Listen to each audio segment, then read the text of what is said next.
केंद्रीय कर्मचारियों की हुई बल्ले बल्ले, केंद्र सरकार ने बदल डाले इस भत्ते से जुड़े नियम। जी हाँ, एक काफ़ी महत्वपूर्ण और फायदेमंद जानकारी 50 लाख से अधिक केंद्रीय कर्मचारियों के लिए। तो 50 लाख से ज़्यादा केंद्रीय कर्मचारियों को बड़ी राहत देते हुए वित्त मंत्रालय ने कर्मचारियों के यात्रा भत्ते यानी कि ट्रैवलिंग अलाउंसेस नियमों में बड़ा बदलाव किया है और कर्मचारियों को बड़ी सौगात दी है। वित्त मंत्रालय के द्वारा 6 जनवरी 2022 को केंद्र सरकार के सभी मिनिस्ट्रीज और डिपार्टमेंट्स को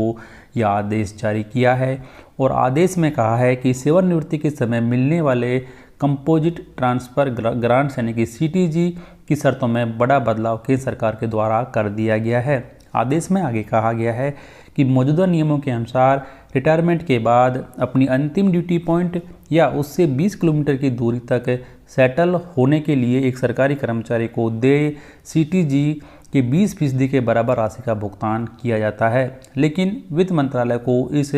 लिमिट को हटाने के निवेदन मिल रहे थे क्योंकि कर्मचारी 20 किलोमीटर से ज़्यादा दूरी पर भी सेटल होते हैं और उस कंडीशन में उस कर्मचारी को सीटीजी का भुगतान नहीं किया जाता है। तो कर्मचारियों की इस बड़ी मांग को मानते हुए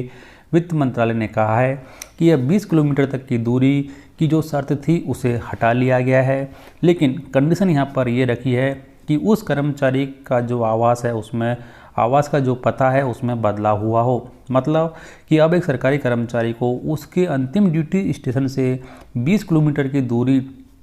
पर भी सेटल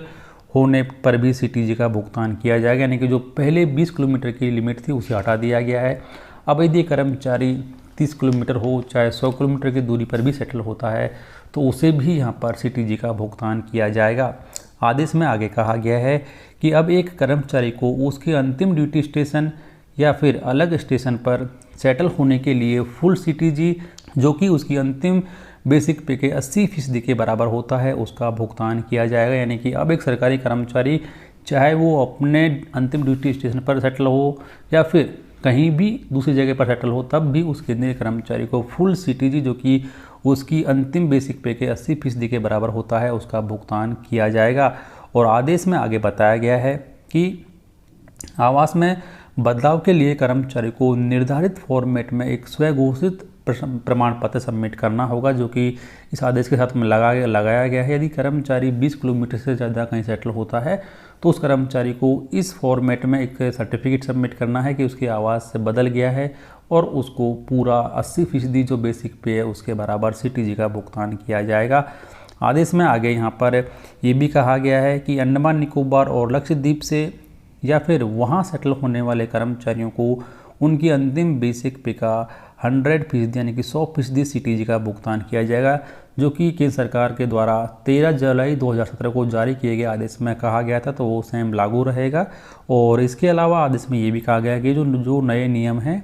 ये नए नियम इस आदेश के जारी होने की तारीख यानी कि 6 जनवरी 2022 से लागू माने जाएंगे। तो इस तरीके से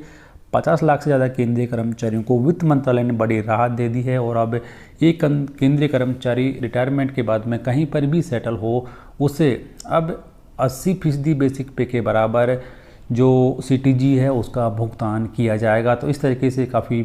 अच्छा फ़ायदा होने वाला है केंद्रीय कर्मचारी को। मान लीजिए कि एक केंद्रीय कर्मचारी जिसका कि अंतिम बेसिक पे 1 लाख रुपए है तो उस केंद्रीय कर्मचारी को लगभग 80,000 रुपये का सीटीजी दे दिया जाएगा। तो केंद्र सरकार के इस कदम के बारे में आपकी राय कमेंट बॉक्स में लिखकर जरूर बताएं।